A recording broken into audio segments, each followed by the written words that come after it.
오늘의 이야기 안녕하세요. 삶의 지혜와 세상의 깊이를 나누는 시간입니다.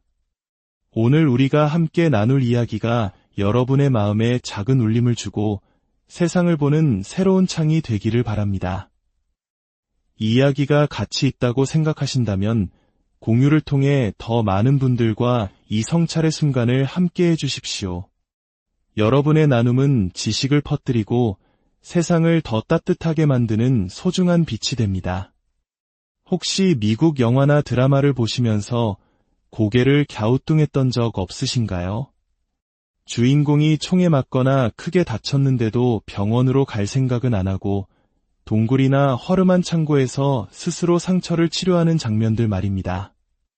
한국인의 시선에서는 저러다 죽을 텐데 왜 119에 전화하지 않지?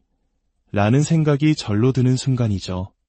많은 분들이 이를 영화적 허용이라고 생각하지만 여기에는 우리가 상상하기 어려운 미국의 현실, 바로 살인적인 의료비 문제가 숨어 있습니다. 오늘 이야기는 이 비극적인 현실이 빚어낸 한 충격적인 사건에 대한 기록입니다. 우리에게는 너무나 당연한 전국민 건강보험. 감기에 걸리면 몇천 원으로 진료를 받고 큰 병에 걸려도 본인 부담 상한제 덕분에 가게가 파탄나는 일을 막아줍니다. 우리는 아프면 병원에 가는 것을 당연하게 여기죠. 하지만 미국은 다릅니다. 그곳에서 병원은 죽기 직전에 모든 것을 각오하고 가는 곳이라는 말이 있을 정도입니다. 웬만한 중산층이라도 제대로 된 민간 의료보험이 없다면 맹장 수술 한 번에 수천만 원, 골절 수술 한 번에 1억 원이 넘는 청구서를 받을 수 있기 때문입니다. 2002년에 개봉한 영화 스파이더맨을 기억하시나요? 주인공 피터 파커는 정체불명의 거미에게 손등을 물립니다. 곧바로 온몸에 열이 나고 극심한 고통이 찾아오죠. 하지만 그는 병원에 가지 않습니다. 그저 방으로 돌아가 잠을 청할 뿐입니다. 다음날 아침 그는 초능력을 얻게 되지만 만약 그 거미가 그저 독거미였다면 그는 이미 세상을 떠났을지도 모릅니다. 왜 그는 병원에 가지 않았을까요? 어쩌면 가난한 학생이었던 그에게는 병원에 갈 의료보험도 돈도 없었기 때문일 겁니다. 이 웃어넘길 수 없는 영화 속 설정은 2024년 12월 뉴욕 맨해튼 한복판에서 끔찍한 현실이 되어 나타났습니다. 한 남성이 자전거를 탄 괴한의 총에 맞아 그 자리에서 즉사했습니다. 피해자는 평범한 사람이 아니었습니다. 미국 최대 건강보험사 유나이티드 헬스케어의 CEO 브라이언 톰슨이었습니다.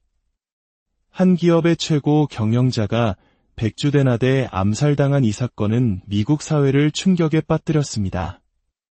하지만 사람들의 반응은 예상과 전혀 다른 방향으로 흘러갔습니다.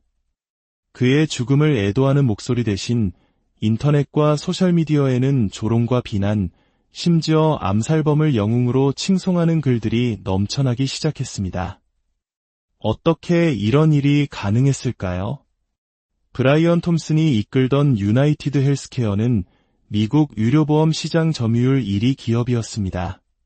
동시에 가입자들의 보험금 지급 청구를 가장 많이 거절하는 회사로도 악명이 높았죠. 그들은 3D 전략으로 불리는 방식으로 막대한 이익을 창출했습니다. 바로 거부하고 방어하고 지연시키는 전략입니다. 고객이 아파서 치료비를 청구하면 온갖 복잡한 약관을 핑계로 지급을 거부합니다. 고객이 소송을 걸면 거대 로펌을 동원해 끈질기게 방어합니다. 그 과정에서 고객이 지쳐 포기하도록 시간을 최대한 지연시키는 것이죠.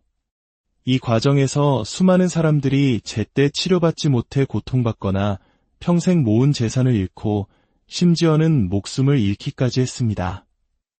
사람의 목숨을 담보로 돈을 버는 악마적 기업이라는 비난이 쏟아졌던 이유입니다. 사람들은 이 기업의 행태를 그대로 되돌려주며 브라이언 톰슨의 죽음을 조롱했습니다. 혹시 총알이 머리에 박힌 것이 보험 가입 이전부터 있었던 기존 질병은 아닙니까? 급성 납중독은 보험 지급 대상이 아닙니다. 와 같은 댓글들은 그들이 얼마나 깊은 분노를 느끼고 있었는지 보여줍니다. 사건 현장에서 발견된 범인의 가방에서는 보드게임 모노폴리의 가짜 돈이 나왔습니다.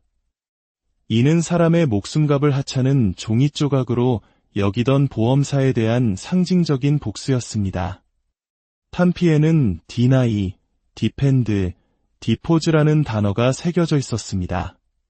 보험사의 3D 전략 중 딜레이 대신 CEO를 자리에서 끌어내렸다는 의미의 디포즈를 새겨넣은 치밀함은 사람들을 더욱 열광시켰습니다.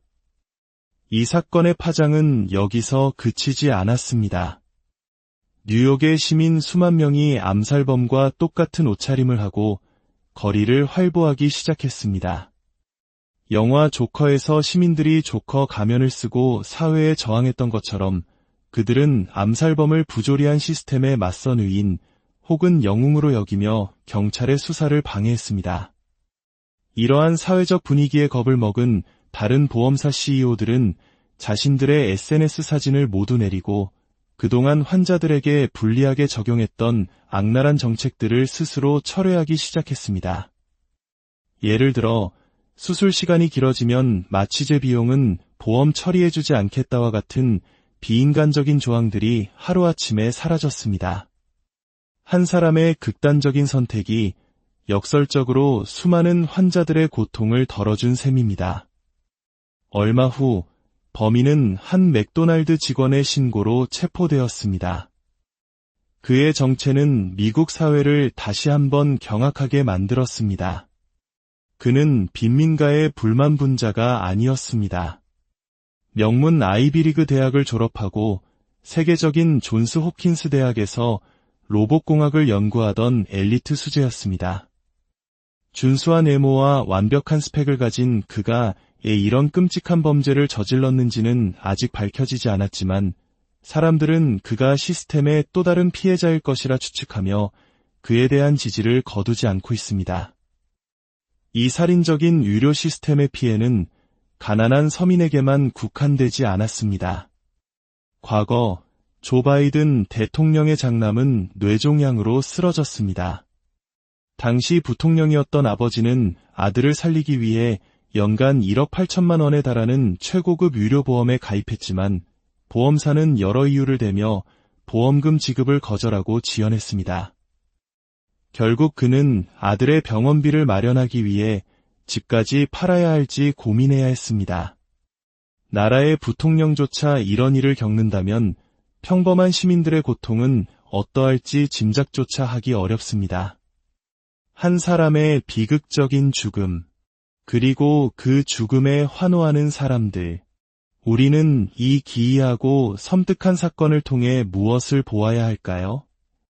이것은 단순히 한 개인의 범죄나 한 기업의 탐욕에 대한 이야기가 아닐지도 모릅니다.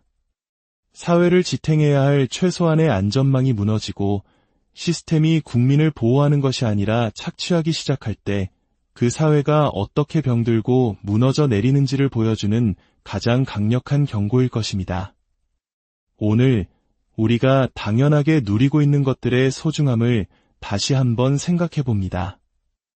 아플 때 기댈 수 있는 나라가 있다는 것이 얼마나 큰 축복인지를 말입니다. 오늘 이야기가 여러분의 마음에 깊은 여운을 남겼기를 바랍니다. 감사합니다.